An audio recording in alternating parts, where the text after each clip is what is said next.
Magandang umaga guys. Update ko kayo guys sa akin. Kakatayin sa ating birthday. Ito na guys, malaki na. Isang buwan na lang alagaan ko nito. Sinasadya ko to guys kasi pasalamat sa Panginoon Diyos na maabot tayo ng 60 years old. Kailangan maraming matuwa, maraming masaya mga kapitbahay, kamag-anak ko, mga kaibigan ko guys.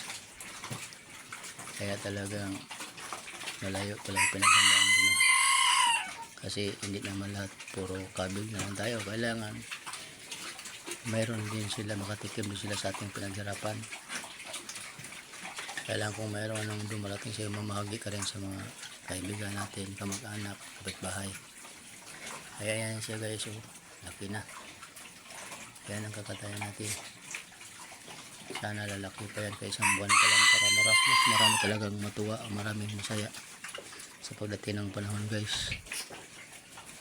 Kaya sa aking mga followers, sa aking subscribers na umabot na ng 206, maraming salamat sa inyo sa walang sawang suporta sa aking YouTube channel, Carlos Garay Tigre Vlog. Kung sino mo makapanood nito, huwag kalimutan mag-like, mag-share sa ating YouTube, sa ating Facebook page, Carlos Garay Senior at saka Carlos Garay Tigre Vlog. Dalawa yung Facebook ko guys. Bahala na kayo kung saan kayo doon. Makita nyo ang mga full video ko. So, sana tangkilikan nyo pa sa lahat ng nandyan palagi, sa hindi ko subscribe o subscriber. Thank you rin. Sana bigyan tayo ng masaganang mahilting pamumuhay, masagana sa ating pamilya. Kaya bigyan tayo ng lakas ng pangatawan at healthy sa ating katawan. Yan yun siya guys, malaki na. Yan guys, ug sa Bisaya pa premisyas para sa darating na araw ko. Sana magsaya tayong lahat. Alam mo naman, pag birthday masaya talaga. Yan. Tahimik lang yan siya guys. Sana tangkilikin nyo pa yung iba rin, mga content creator, mga YouTuber. Alam ko kung wala kayo, wala rin sila. Tayo lang magtutulungan dito guys. Tungkol naman sa pag-aalaga guys, tiyaga lang.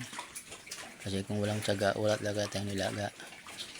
Tulad na mag-alaga ka ng biik pa lang, ibilin mo doon sa sa kapitbahay mo, sa lugar man. 4 na buwan o 3 buwan kukunin mo, alagaan mo ng 8 to 7 years bago magkastahan. Pagdating nun, mag-alaga, kung nakastahan man magbuntis, mag-alaga ka naman ng 114 days to 112. Pagkatapos nun, hintayin mo naman ng 1 buwan guys, para lang pagwalay may higit 35 days o 45 days saka iwalay. Tapos pagdating naman noon, iisipin mo, pagwalay mo, umpisa mo ng pagpakain ito ng mga yung pre-starter, napakamahal.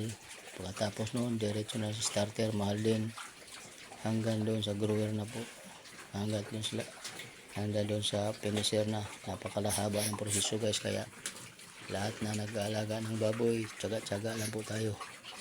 Kaya kung walang tiyaga, wala talaga tayo nilaga. Kaya ingat palagi para sa ating alaga. Wala talagang kung anong nasa puso natin mabuti para sa yun ang gagawin natin. Kaya huwag kalimutan magbakuna, mag-inject ng iron, inject ng vitamins para sa kanila guys. Kaya ito lang aking masabi. Magandang umagang muli. Bye-bye na. Magandang araw, Lunes ngayon. Bye-bye. Pizza 29 ng September na malapit na po ang Pasko. Advance Merry Christmas sa lahat. Bye-bye.